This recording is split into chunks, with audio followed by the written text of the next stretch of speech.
Berlin की तीसरी पत्नी उसे धोखा देती है और उसकी तलाक हो जाती है। बर्लिन कहता है, एक बुरे दिन को दो चीजें बेहतर बना सकती है, एक प्यार और दूसरा चोरी। फिर एक गाड़ी बर्लिन को लेने आती है। गाड़ी में बाकी टीम के सदस्य बैठे होते हैं। केला एक हैकर और कंप्यूटर इंजीनियर होती हैं। रॉय हर तरह का ताला खोल सकता है। प्रोफेसर डेमियन सुबह को प्रोफेसर और रात को चोर होता है। और ब्रूस हर गलत काम में माहिर होता है, जैसे सैटेलाइट को कंट्रोल करना। बर्लिन की पूरी टीम पुलिस बनकर अंटोनियो के महल में पहुंचती है। बर्लिन अंटोनियो को नकली सर्च वारंट दिखाकर उसके महल की तलाशी लेता है और उसके कीमती जेवरों में से एक सदियों पुराना प्याला रख लेता है। बर्लिन अंटोनियो को बता देता है कि वो पुलिस वाले नहीं हैं। इतने में एंटोनियो का एक मेहमान कहता है, तुम लोग पुलिस वाले नहीं लगते, अपनी आईडी दिखाओ। बर्लिन उसे फिर इतना डरा देता है कि वो कभी जिंदगी में किसी से आईडी नहीं मांगेगा। फिर सब लोग वो प्याला लेकर पेरिस निकलते हैं। वहाँ वो होटल बुक करते हैं।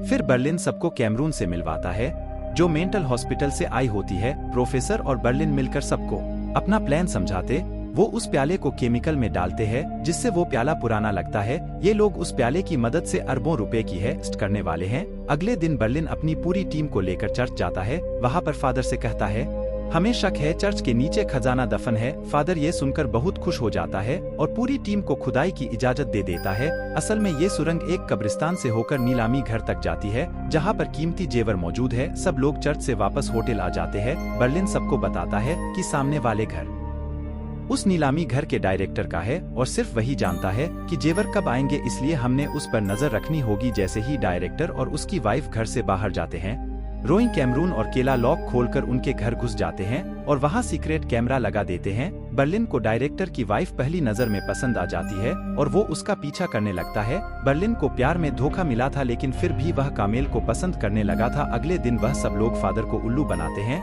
ये बोल करके हमें आपके चर्च की खुदाई करते वक्त एक बहुत कीमती प्याला मिला है। हालांकि यह प्याला उन्होंने पहले ही वहां पर रखा हुआ था। इसे देखकर फादर बहुत खुश हो जाते हैं और उन्हें ज्यादा खुदाई करने का कहते हैं। बर्लिन के सर से प्यार का भूत अभी भी नहीं उतरा था। बर्लिन उस लड़की के पीछे एक बार में जाता है और उसके गाने की तारीफ करता है। लड़की देखकर हैरान हो जाती है कि बर्लिन के पास वही बुक है जिसको वह बहुत पसंद करती है। बर्लिन कहता है, ये बुक मेरी भी फेवरेट है। दूसरी तरफ फादर बेसमेंट में आ जाते हैं और प्याला यूनिवर्सिटी लेकर जाने की जिद करते हैं। सब लोग फादर को रोकने की कोशिश करते हैं, लेकिन कोई फादर को रोक नहीं पाता। जब बर्लिन को पता चलता है कि फादर उसका प्याला ले गए हैं, तो बर्लिन को बहुत गुस्सा आता है। बर्लिन रॉय को हुक्म देता है कि किसी भी तरह उस प्याले को वापस लेकर आओ। रॉय और कैमरून दोनों बाइक पर प्याले को वापस लेने जाते हैं। दूसरी तरफ बर्लिन भी कमाल के साथ ओपेरा देखने के लिए चला जाता है। रॉय और कैमरून फादर से बैग तो छीन लेते हैं, लेकिन उनके पीछे फादर के दोस्त लग जाते हैं। फादर के दोस्त उनको पकड़ लेते हैं और उनसे प्याला वापस ले लेते हैं। फादर ये सब देखकर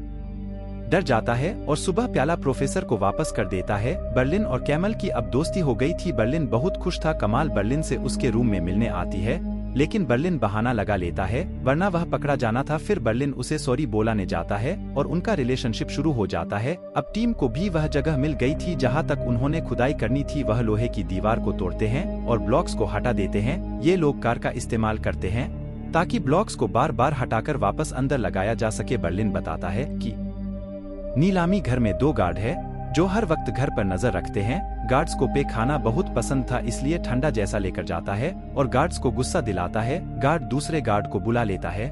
ब्रूस की लड़ाई हो जाती है और उनका ध्यान कैमरा से हट जाता है। इस चीज का फायदा उठाकर सब नीलामी घर के अंदर घुस जाते हैं और केला कैमरास और रूम को हैक कर लेती है। फिर सब लोग वापस बाहर आ जाते हैं और उस दिन का इंतजार करते हैं जब जेवर रखे जाने थे। यहाँ से बर्लिन के प्यार की कहानी शुरू